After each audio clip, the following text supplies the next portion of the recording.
매일 아침 하나님과 함께 누리는 하늘의 양식, 오늘 만나. 여호와의 분노의 매로 말미암아 고난당한 자는 나로다. 나를 이끌어 어둠 안에서 걸어가게 하시고 빛 안에서 걸어가지 못하게 하셨으며 종일토록 손을 들어 자주자주 나를 치시는도다.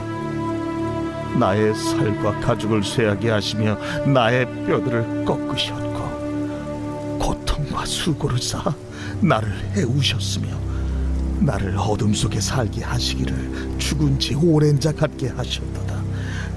나를 둘러싸서 나가지 못하게 하시고 내 사슬을 무겁게 하셨으며 내가 부르짖어 도움을 구하나 내 기도를 물리치시며 다듬은 돌을 쌓아 내 길들을 막으사 내 길들을 굽게 하셨도다. 그는 내게 대하여 엎드려 기다리는 곰과 은밀한 곳에 있는 사자 같으사 나의 길들로 치우치게 하시며 내 몸을 찢으시며 나를 적막하게 하셨도다. 활을 당겨 나를 화살의 관역으로 삼으시며 화살통의 화살들로 내 허리를 맞추셨도다. 나는 내 모든 백성에게 조롱거리 곧 종일토록 그들의 노랫거리가 되었도다. 나를 쓴 것들로 배불리시고 쑥으로 취하게 하셨으며 조약돌로 내 이들을 꺾으시고 채로 나를 덮으셨도다. 주께서 내 심령이 평강에서 멀리 떠나게 하시니 내가 복을 내어버렸으며 스스로 이르기를 나의 힘과 여호와께 대한 내 소망이 끊어졌다 하였도다. 하나님의 징계는 불순종한 사람들에게 임하는 것입니다. 선지자들을 통하여 죄에서 돌이켜 하나님을 따르고 그분의 말씀에 순종하라 말했지만 하나님의 말씀을 듣지 않기로 결정한 사람들, 이 사람들에게 내려지는 것이 하나님의 징계라는 것입니다. 그런데 이 징계가 정확히 불순종한 사람들에게만 임하게 되는 것일까요?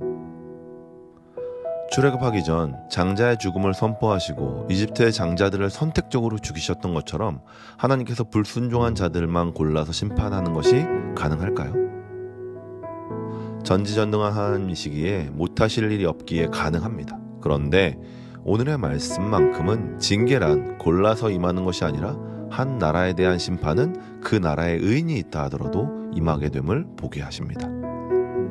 1절은 다음과 같이 말합니다. 여호와의 분노의 매로 말미암아 고난당한 자는 나로다. 고난당한 자는 나로다. 여기서 말하는 나는 선지자를 말합니다. 이 선지자는 하나님의 말씀을 대언하는 사람입니다.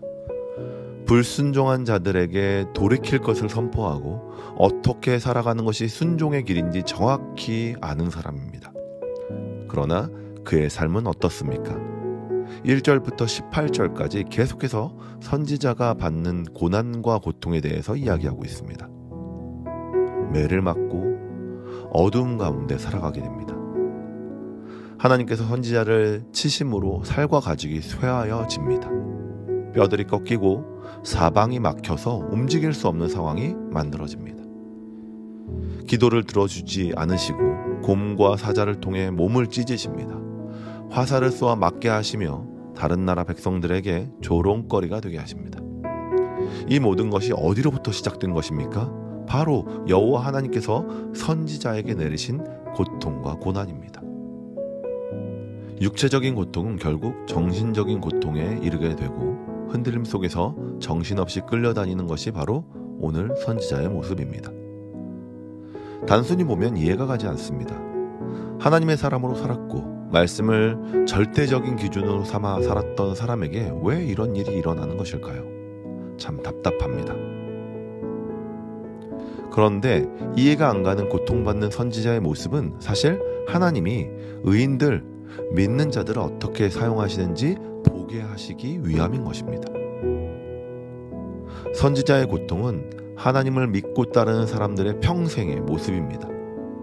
의인으로 살아가지만 탄식하며 살아가는 모습이 믿음의 사람의 모습인 것입니다. 이런 고난을 가장 잘 보여주는 사건이 바로 십자가 사건이죠.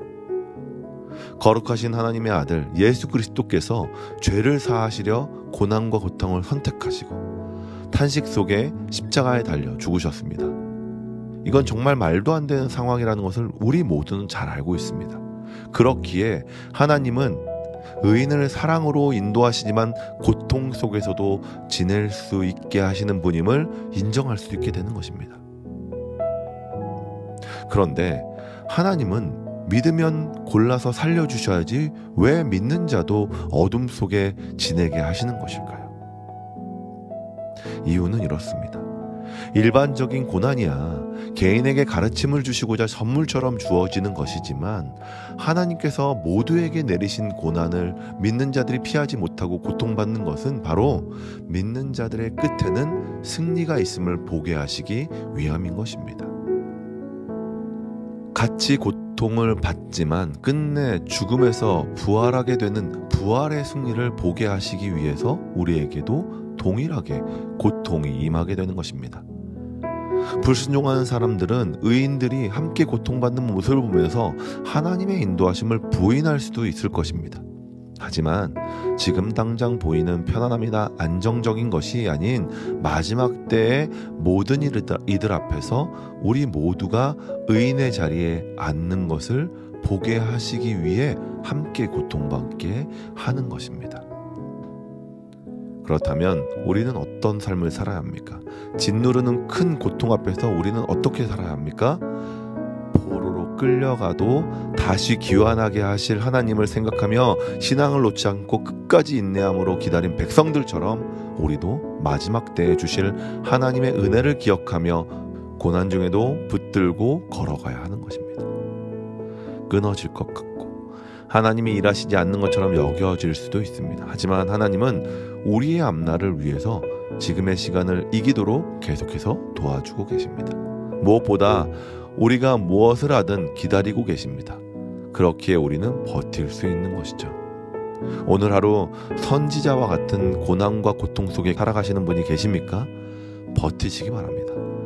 하나님이 주신 고통이기에 버틸 힘도 함께 주셨습니다. 하나님의 계획하심을 믿고 신뢰하며 오늘 하루도 이겨 승리하시길 소망합니다. 기도로 이기시고 말씀으로 확신하십시오. 찬양으로 다짐하시고 소망으로 끝까지 따라가십시오. 분명 하나님은 우리를 의인의 자리에 앉게 하실 것입니다. 이 사실을 믿고 끝까지 따라가시는 모든 성도님들이 되시길 주님의 이름으로 축원합니다.